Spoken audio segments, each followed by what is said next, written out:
Hey everybody, welcome to the Cosmic Panel. Today we will be reviewing Five Nights at Freddy's 2, but first we got some messages from Elias. FNAF at Freddy's, that's where I want to be. No Jack Thank you, Black that in was the this. message. Sorry, guys, there's no Jack Black in this. Yet Yeah, again, 2 movies, no Jack Black. I don't know what they're doing. I thought he was gonna we did pop have out. He's gonna Megan be like, Fox. he didn't have Megan Fox though. It's true. But no Jack Black going, I'm Freddy Fazbear or anything like that. And Singing a song about, uh, I don't know, murder pizza or something like that. sorry, now I'm just imagining Lava Chicken, but with murder pizza and like inserted in the lyrics. Murder. Exactly. Yeah. It works. Like it fits the. For Freddy's pizza. All right, sorry. Don't forget to like, comment, subscribe. Comment below how many Freddy's movies you want to see, and don't forget to follow us on Instagram at the Cosmic Panel. Don't forget to follow us on eBay at the.cosmic.panel and whatnot at the Cosmic Panel. Sales and ways to support us on there all the time. Hope to see you guys there. Let's have a talk. We need to talk. Let's talk. We need to talk about Freddy. Um. All right. Well, Yeah, just sort of overall, broad broadly, strokes. what did you think? I thought it was very camp. I liked the practical effects a lot. I liked the animatronic looks a lot.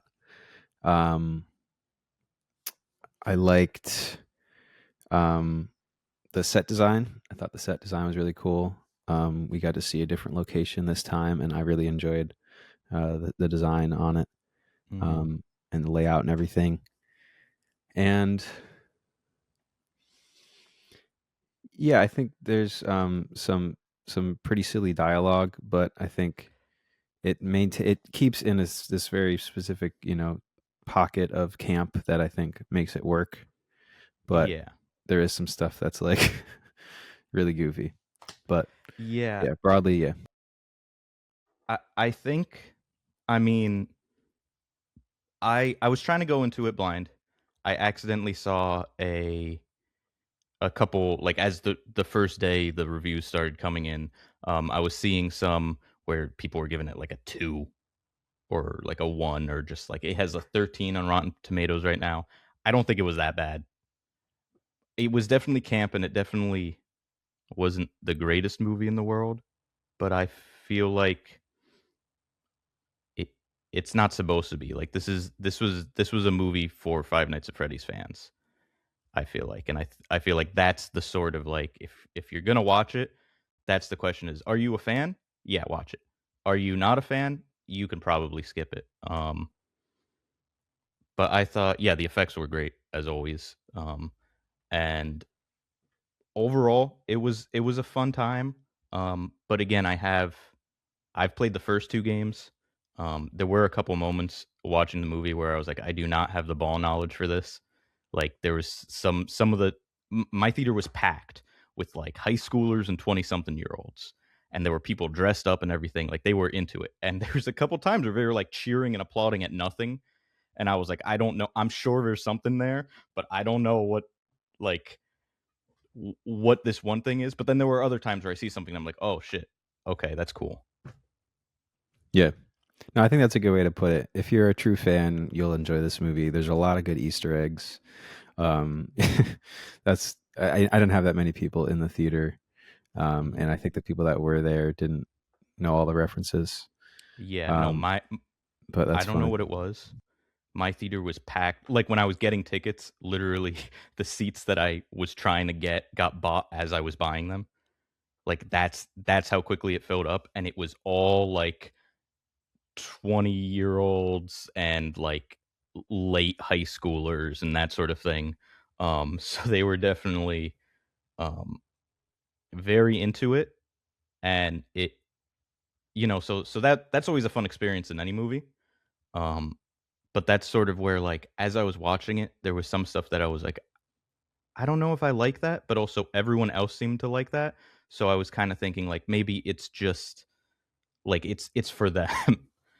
It's Yeah. not necessarily for everyone. And I think that's maybe what some of the reviews missed is that I saw a couple of the reviews saying like, well, it's really only the, moments for the fans and all this stuff. And it's like, well, that's kind of what it I don't think A it was video game trying to do movie, anything else. yeah. A video game movie, is primarily for the fans. If they can, make it, transcend to a larger crowd, like I think Minecraft movie did a good job of, like they actually had like a good way to adapt, a very Yeah. amorphous sort of open world game to an actual narrative. Like that's great, but yeah, I think generally like um this is a haunted house, or a roller coaster. Like it's just very, yeah, very much like that. And Which, if you think about it, like the first couple of games, like yes, there's a lot of lore, and that's what this does. There's a lot of lore in this one, but it's mostly, you know, a haunted house. I I think the reason I told before we started recording, I told Elias that this movie kind of gave me more thoughts than I came out of it thinking a lot more about this movie than I really expected to. I kind of expected it to be just kind of a campy sort of like cameo fest and some fun murders and all that stuff. But I was thinking a lot about it, and I think a lot of this why it's interesting to me, not just the movie itself, but also how everyone in my theater reacted, is that, and I'm gonna out myself here. I was with Devin, we were watching it, and at one point when they were cheering at nothing, I turned to Devin and I went, "Is this what it's like when you come with me to watch the Sonic movie? Where I'm getting all of these niche references that you're sitting there going, 'What the hell are you cheering at?' I guess that's exciting. Like I can tell I'm supposed to be excited, but I don't know it." Um, so outing myself as a Sonic fan here, but I can see the some of the similarities of where maybe they could have gone maybe in a little bit of a plot direction, but they decided to stay a little bit more faithful to the fans and the source material. And I think that's what, um, you know, I think for fans, they seem to have preferred that than stuff that would just be your sort of like what you'd expect in this sort of movie. Yeah, totally. All right, we're gonna get into spoilers now. Hmm. Um, so I enjoy the opening sequence. At first, I didn't really know like where is this? Is this taking place after? Because I forgot what the sister looked like. So I was like, wait, is this Yeah, like me too. the sister? Um, uh, that's like sitting waiting at the stage or whatever. Yeah, But anyway, I thought that was a pretty cool sequence. I really like the visual of her like rising through the ground with the that was good. I gotta say that whatever. Yeah. actress, the girl who was Mhm. that actress was really good. I don't know what it was, but she was like I don't know. I she was really selling it for me. Yeah, no, that's valid. Yeah, she was genuinely like distressed. The adults were like a Yeah, little ridiculous, but I guess that was kind of the point. It's sort of like a yeah, fever dream or whatever. But yeah, the visual of Marionette rising through the stage holding Charlotte was really cool, I thought. And I just enjoyed that sequence in general. Um, I think some of the interactions between Mike and Abby are a little like ridiculous, like dialogue wise. But yeah. And Mike, I mean, okay, Josh Hutcherson was locked the fuck in that movie. I don't know if that was just me, but he was really acting really well mhm, to a point where it almost sort of everyone else was acting. I don't want to say bad, but they were acting as you'd expect for this sort of B movie campy horror flick, and he was acting as if he was in a different movie. And then when uh fuck what's his name came in, um um the brother. no, the dad, Springtrap, Scooby Doo, Oh, Matthew Lillard. Matt Lillard. Yeah. Yeah, when he came in, he also they were both, you know, whenever they were on screen, to me, it a little bit they were acting almost too well in a way that it was sort of highlighting how everyone else was maybe not at the top of their game in this one. Um, it wasn't it didn't mm, it didn't ruin the movie for me, but every time that they were in a scene across from someone, like the Vanessa actress, that like date in the beginning, I was really like, "Oh, wow." Like he's like giving a really real performance and she's giving a very exaggerated performance. And it wasn't necessarily bad, but they were sort of acting in two different movies, I felt like. Which was just kind of funny. Yeah, that's fair. Um, but yeah, I like Charlotte being the main villain of this. Um, I guess maybe not the main villain, but the main like problem for them. Obviously, we Yeah. find out that Michael is in the the background, but really he just like sets her free. Yeah. But he doesn't have too much control because I mean they show Charlotte trying to go after him after she possesses that woman anyway. So I guess he doesn't have like control, but he has like a plan that he wants to try and execute. Um, but yeah, I thought it made sense. Like the parents weren't listening to her, so she's seeking revenge on parents. Like it's a pretty Mhm. straight ahead motive. Um, I thought William Knight was pretty funny. Just being like the most asshole teacher. Yeah. Um, I haven't seen him in anything in a minute, so that was kind of funny that Yeah, I was a little he when he was in came in, I this. was like, "Oh shit, okay." Yeah. um, what The else happens like early on? Yeah, I mean early Vanessa on, has a lot of like visions or whatever. Um, which kind of makes sense. yeah, it's she it that was a little some of the logistics of some of these scenes were a little bit confusing, where it felt like, was she hypnotizing herself just as an internal vision, or is that the actual ghost of, uh, what's his name, William Afton, that's chasing her and all this stuff? Like, it in a movie where there are actual ghosts of people and we know he is going to come back at some point, I feel like that could have been a little bit more defined, unless that was the point. But in that scene, I was a little bit confused. Is it just like she's fighting her inner demons, or she's fighting the literal ghost of him? I wasn't entirely sure. yeah, I think that was her trying to confront her fear of it, but it wasn't a direct like ghost encounter.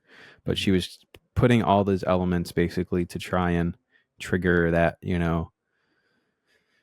memory for her, I guess, and put her back there. And then she sort of lost control or whatever. But I think that's why she was like putting those like elements in the room together for herself and that whole thing. But yeah, that is true. It could have been a little more clear probably, but Yeah, I thought it was a pretty neat sequence as far as like nightmare sequences go. Abby again felt weirdly written for me. In she was very weirdly like, until they straight up said it that she was 11, I was like, how old is she supposed to be now? Because some scenes she was acting really young and immature. Other scenes she was acting so mature. And then also their like middle school was doing like college level robotics, like robotic stuff that would be kind of advanced for now, much less in like the 2000s, late 90s, you know? Um, that was a little weird. And it was things like that that nothing really, it didn't ruin the movie, but it was just a little confusing that, okay, we see her and they're straight up working on robot arms and she's making a little chica and all that stuff. In again, like if an 11-year-old came to us today and was like, "Hey, I did this," we'd be like, "Holy shit, you made a fucking robot. That's crazy." And this is supposed to take place 2000, right? Roughly. Okay. Yeah, I guess I didn't And think about it timeline wise, but you're probably right. that, so that felt a little weird. Yeah, because they had the old computers, the old phones, and everything. They were good with everything else. That one was a little, again, didn't ruin the movie. I'm being a little nitpicky, but the movie is filled with a lot of little weird stuff like that that sort of could didn't have to be there, you know. And they could have found other ways around it. And I was expecting, like with the robotics, I was expecting, and her friend was like, "Oh, why don't you fix the animatronics?" I was expecting her to do that, to go and fix them, and then that's how they come back, and then all that stuff. And then it sort of like her and the robots and the whole science fair didn't really have much of a purpose other than an excuse for her to let the animatronics out, which I feel like she didn't really need much of an excuse. Like, she thought they were her friends. They could have just been like, "Hey, we wanna go home with you. Let us out," and she would have done it. Um, so that to me felt like they were just putting a little too much work to explain it when they didn't really need to. Um, Yeah, I mean, I think it was to have, to have a fun sequence at the school, but mhm, also, I think, when you realize that it's Charlotte that's controlling them, um, it's in my mind like Charlotte basically biding her time and not like just immediately trying to be like, "Hey, get us out." It's like basically, I don't know, like a more believable like way to get her to let them out, and also, um, she needed to get Vanessa in, to tell her the code. yeah. So she couldn't just let them. Abby couldn't have let them out, without Vanessa being captured. Yeah, but again, I don't entirely see how like, there were a couple things also the Faz Fest, a couple things that, like, they were neat, but I don't entirely see why they needed to be included. Um, again, I guess I'm being a little nitpicky because at the same time, they didn't ruin the movie, so it's like, well, why do you include anything then, just for fun? But that like, you could have had Vanessa like, oh, the science fair didn't really have anything to do with that. Vanessa was already going because she knew that Charlotte was there. Vanessa wasn't there because of the science fair. Abby was there, could have been there just because she wanted to hang out with what she thought were her friends. And then they capture Vanessa, and then Chica goes, "Hey, we just want to go hang out at your house." And then Abby could have been like, "Okay, what's the code?" And then they do the same thing. And that's why it felt a little weird. Um, is that like there could have been a more direct route to that, I gotcha. and they didn't take it. And I think part of my thoughts is that like a lot in this movie wasn't bad, but it could have been better. And it could have sort of beaten those critics who were like, "It's only for fans." It's like, well, this could have taken it almost to that level where you were like, "Okay, that now we're now it's more of like a regular plot." Like you Sure. don't have to. You could see where it's going anyway. Um, Yeah. Now that you mention it, I would have liked more stuff with Faz Fest, yeah. because it could have been a really cool, um, worshiping the evil or scary thing kind of route, that horror movies can go, where they're, Mhm. siding with the villain or whatever. Yeah. So they could have And done then a you little more with that. I feel like what it also could have added, which I felt a little missing from this as a horror movie, was a lot more of that tension where they did it every once in a while, but they sort of immediately get rid of it where you're like seeing the eyes in the background. You go, "Oh shit, one of the animatronics is nearby," and that sort of thing. Had they done Faz Fest more or something, you could have a bunch of like fake animatronics and then you don't know which one's the real one. Have that tension where you as the audience are going like, "Oh shit, I don't know what's going to happen next." Um and just for the pure like horror movie sort of stressing out the audience aspect. Um it it felt like so this was written by Scott Cawthorn Cawthon, yeah. Cawthon. This was written entirely by him, and I even saw a thing from Oh, really? Okay. what's his name, the guy who Blumhouse something Blum, right? Jason. Jason Blum. He said straight up, he was like, Scott came to us and he was like, "I get complete creative control on this next one, or I'm going to a different studio." So they Wow. gave it to him. So everything good and bad about this movie is kind of entirely on him, for better or for worse. And I feel like it wasn't horrible, but I feel like he had too many cool ideas and he couldn't sometimes you gotta just cut some of your cool ideas, save it for the next one. And I Hmm. think the science fair and the Faz Fest and Mike, like the purple guy, Mike Afton coming in and all that stuff. It was all cool, but I would have liked to see more of each, and I would have been fine waiting for the third one. Sure. Yeah, that's totally fair. And Like, obviously, they plan on doing a lot more, so oh it's going to be yeah, that interesting to see how they just straight up did a can multiverse keep. style ending. Yeah, it's going to be Like, interesting to see how they can keep expanding upon this because obviously there's a shit ton of characters. What I really enjoyed about this one was getting to see all the different animatronics. mhm. Having the withered and having the classic and having all these different versions. Especially you get to see the withered. You kind of get a glimpse at them in. Um, I think you get was it a glimpse at them in the sequence with the ghost hunters. Uh, Is that yeah, withered Foxy no. that grabs the guy up in the Yes, ceiling? yes, yeah. Okay, Withered Foxy grabs him. yeah. Um, But it was cool to see all those different animatronics and all the different styles. yeah, and Um, then I don't think there was a third one of those ghost hunters. I think he probably got killed by one of the others. I don't remember exactly what happened to him. he got chopped up in the water. Oh yeah, by those were those guys in a game or were those new? Because I really like those. I feel like I've seen them before though. Oh, maybe I'm thinking of Mini Rena. Yeah, I think I'm thinking of Oh, an actual character. I don't know. Like I said, I've Yeah, only played the first two. I do not have the deep lore knowledge for everything. So I'm I, sure I'm someone, if thinking. someone Yeah, please yell at us in the comments if you know.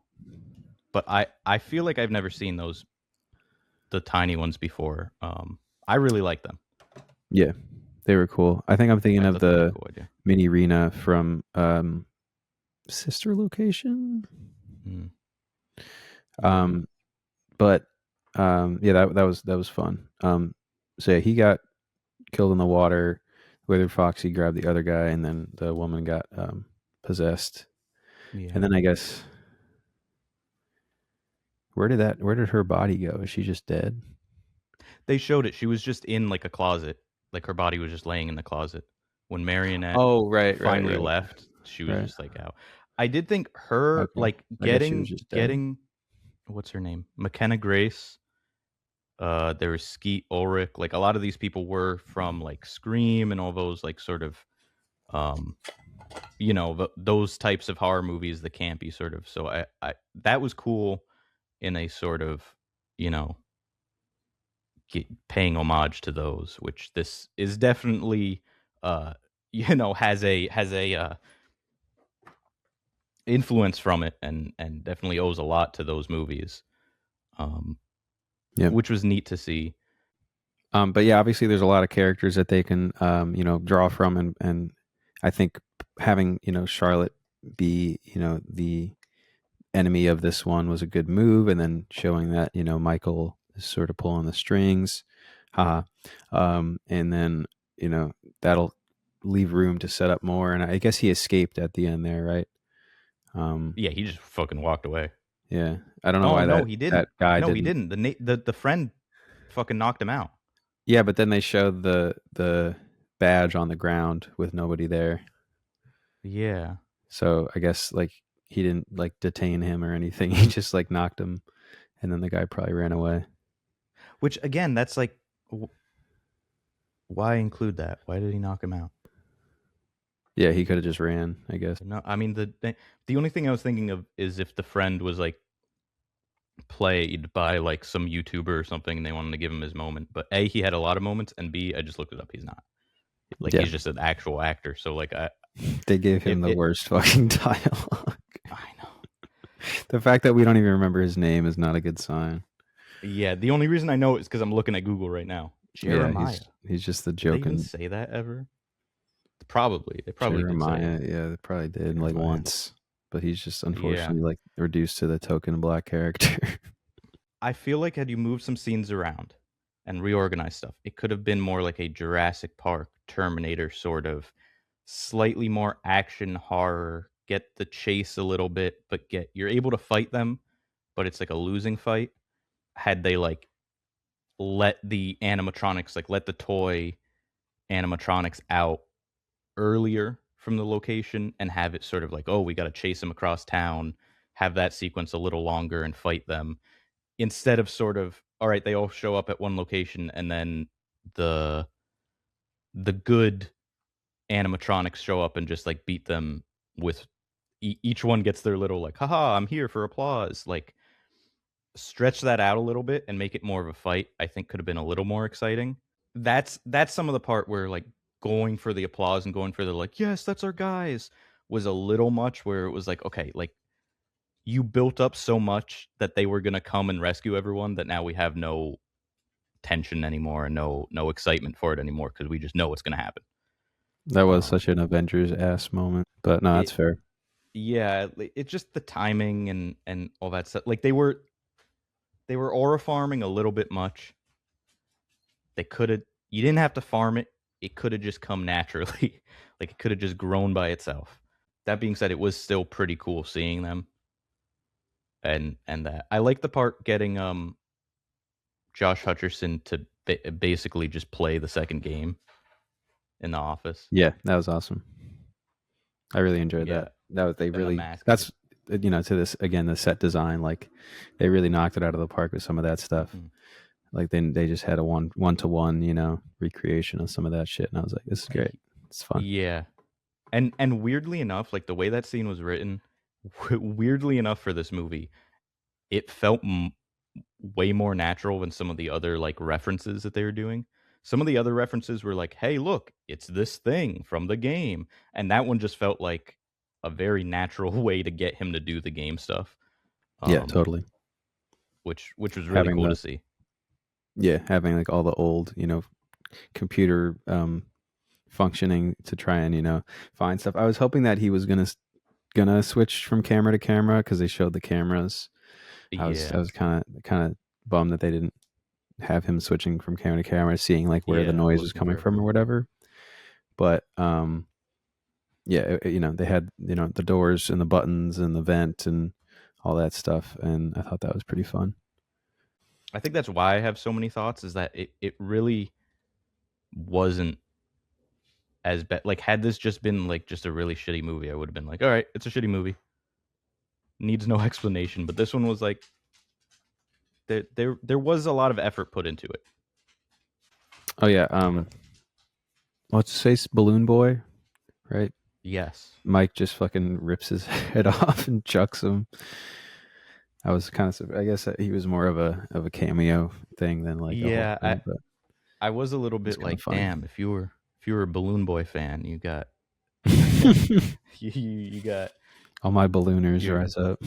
yeah your boy. What's he doing? He just got his head. He didn't even do anything. He just got his head ripped off. Mike was Um, just mad, I guess. yeah, Pissed off. he just completely just like fuck you.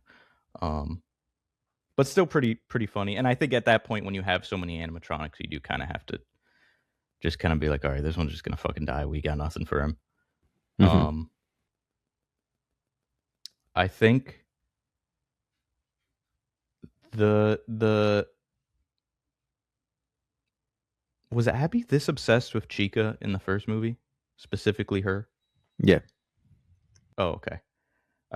I wasn't sure. I didn't remember. I was like, is this just because they got Megan Fox and they want to like, you know, they want to give her time, or is it because like it fits with the character? But okay, Did you know Megan Fox was the voice before, or just during the yes. credits? Okay, I No, didn't know I knew until that the going credits. into it. That's Yeah, funny. it's funny because I think the other ones were like were like actual voice actors. Um, I recognize some of the names Yeah, I'm that like, I saw who them at. did Megan like hit them up? Did they hit her up? I Like, I was like, what? Why is why is she? I don't know. She's Pretty been funny. really trying to get more voice acting lately. Um, Okay. which I mean, she's all right. As always, I feel like every sorry, I'm trying to like look up the names of who played who. Um, every I feel like voice actors should be cast as voice actors. You know, no more Chris Pratt Mario stuff. but that's a conversation for another time. She was okay in this, so I don't want to like be like she shouldn't have been cast in this. She was fine. Yeah, there was nothing that, again, like I didn't know going in. There was nothing that was glaring where I was like, "Who the fuck is this?" You know, like she did Yeah, her did the job well. You know. yeah. I don't want to be like you know, she was not Chris Pratt as Mario. You know, she actually put effort into it, which is Yeah, nice. yeah. Um, She put on a performance. yeah, It wasn't like, "Hey, I'm Chris Pratt playing Mario." yeah. He's so cool. That ending felt very sudden. You know, it. I get they want to set up the next movie, but it felt a little bit like they weren't resolving this one. The marionette immediately just get back up and possess Vanessa just felt like I was genuinely like, oh, is there gonna be like one last little bit of the movie left? And that was it. Yeah, they were itching to do that. I was anticipating that like earlier on. I was like, "Oh, I guess they're not gonna." Yeah. But yeah, I mean, Yeah, it I feel like they should have just ended with like, "Okay, she's asleep for now. Just have her get back later in another movie," because it like, she was the main antagonist of this movie, and it feels weird to just that they just sort of left. sorry, To Matt me Pat at was who? least. Matt Pat was Toy Bonnie, which I just saw. Yeah, Matt Pat That's was Toy funny. I didn't know Bonnie. that. Freddy was Kellen Jeff, who's like a actual voice actor. He's been in like My Hero Academia and shit. Um, and League of Legends and stuff. Like he's an actual voice actor. One of the other animatronics was a different like actual like voice actor like in games and stuff. Could have been Jack Black. Missed Could have been opportunity. Jack Black. Could have had Foxy just be like arg. Yarg, I'm Foxy. I have not tried a Yeah. Jack Black impression before today. I just want That was pretty to decent. That was note pretty good. that. Not bad, not Yeah. terrible. That wasn't um, terrible. oh, and they said security breach, which Oh yeah, they that's said the name security breach. that was on the screen. And then the very last end credits was just straight up the phone call about 3 and like the I'm his Right. business partner and there's another location. Yeah. So they're definitely doing like straight up we're just going to follow the games pretty much exactly. Right. Which again saying like as a Sonic fan on one hand it felt a little bit like I said forced, but on the other hand as a Sonic fan that's sort of what I wanted in the Sonic movies. So I'm happy for the FNAF fans that they're getting that they because the Sonic movies, no matter what, they can't just do the fucking games. They Oh, always that's have to not do the Springtrap. It's Mangle. mangle. Yes, that's what I was saying. Okay. Like it I was forgot that Springtrap. that was named Yeah, Mangle. yeah. But I could see how like with the Sonic movies, sometimes you're a little bit like just do the games. Like I don't want his fucking you know the whole human wedding plot or the whatever. Just like put the game. So I like that.